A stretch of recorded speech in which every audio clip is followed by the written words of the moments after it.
KKB Papua menggila, Kapolri ingatkan ancaman kian membesar di tanah Papua. Jaringan kelompok kriminal bersenjata Papua, KKB Papua, berpotensi bisa bertambah.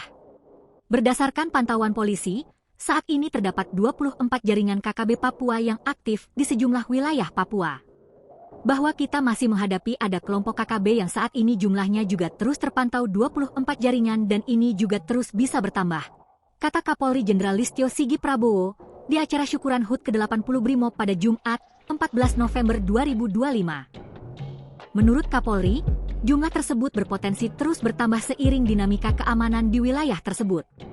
Demikian juga kelompok KKB yang hampir di setiap provinsi ada dan terdeteksi, dan mereka menjadi bagian yang selalu mengarahkan terkait dengan kemerdekaan ataupun referendum. Lanjut dia. Ia menegaskan bahwa Korps Brimob memiliki peran strategis dalam menjaga keamanan dan ketertiban masyarakat, Kamtibmas, terutama melalui keterlibatan dalam Satgas Operasi Damai Kartens.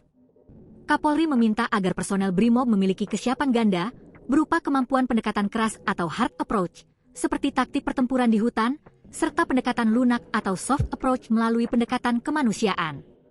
Rekan-rekan tentunya harus selalu memiliki kemampuan baik yang bersifat hard approach, kemampuan untuk berperang di dalam hutan, namun juga rekan-rekan harus memiliki kemampuan soft approach sehingga pendekatan-pendekatan kemanusiaan juga terus kita lakukan, jelasnya.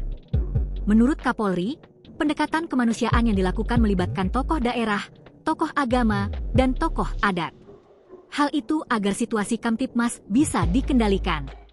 Pendekatan yang seimbang itu, lanjutnya, penting untuk menekan potensi korban di lapangan sekaligus membangun kepercayaan masyarakat.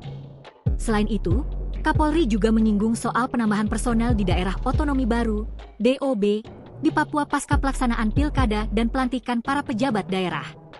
Ia meminta jajarannya melakukan evaluasi kebutuhan secara berkala. Download Tribun X sekarang, menghadirkan lokal menjadi Indonesia.